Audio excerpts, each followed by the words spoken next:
In 1964, a young psychologist appeared before the US Congress with a mission.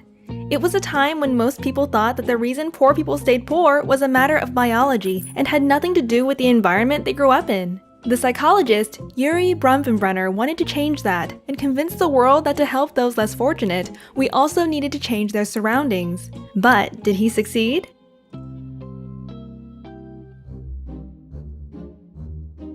Bronfenbrenner's ecological system theory conceives that a child is influenced by 5 ecological forces. First comes the microsystem of family and friends that affect the child directly. Second are the forces of the connections between the people around the child, parents with teachers and teachers with peers. Then there are links between social settings that do not directly involve the child, such as the father with his boss, the peers with their parents, and the teacher with the principal. Next is the overarching culture, religion, and social norms that influences all others. And lastly, there is time, which changes everything over the course of one's life. Children are born into a microsystem that influences the child's experiences directly. Children from unfortunate backgrounds are more likely to experience problematic family structures, even if it's simply for the fact that parenting is more difficult if you are poor. They also encounter more negative situations at school or bad influences through friends. Consequently, a child that grows up in a negative microsystem will find it hard to succeed. The mesosystem represents the interconnections between the elements that surround the child. For example, the relationship between the father and the school teachers. If the father doesn't get along with a teacher, the child might suffer.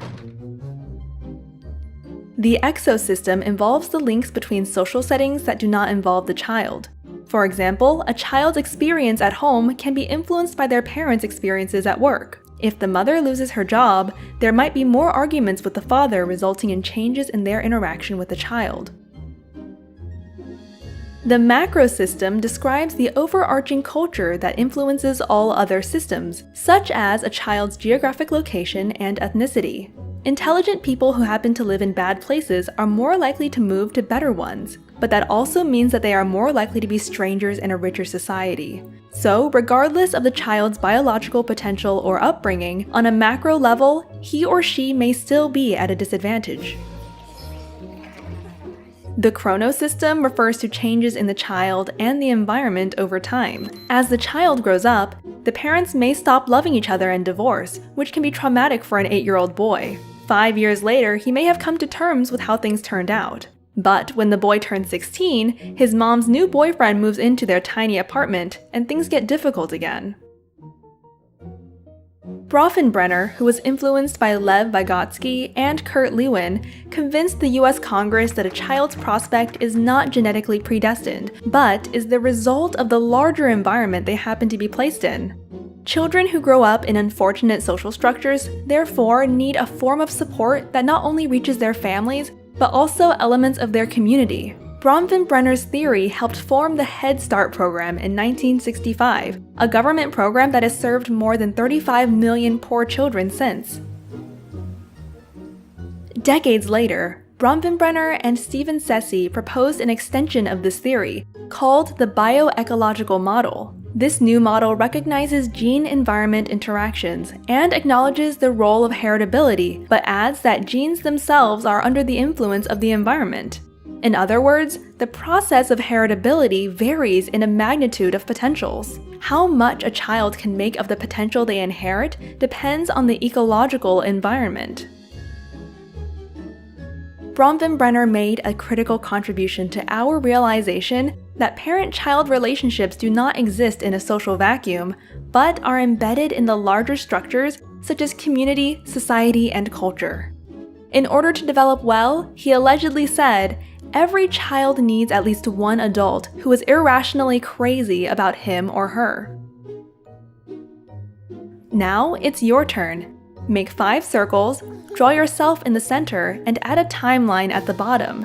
Then put all the people, institutions, and forces that affect you through the 5 different systems. On the timeline below, you can add some major events from the past and those you expect in the future.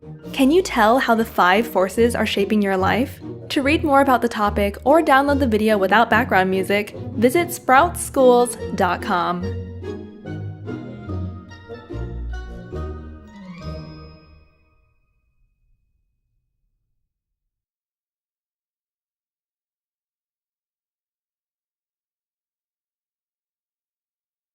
This and all other Sprouts videos are licensed under Creative Commons. That means teachers from all around the world can use them in classrooms, online courses, or to start projects. And today, thousands already do. To learn how it works and download this video without ads or background music, check out our website or read the description below. If you want to support our mission and help change education, visit our Patreon. That's patreon.com/sprouts.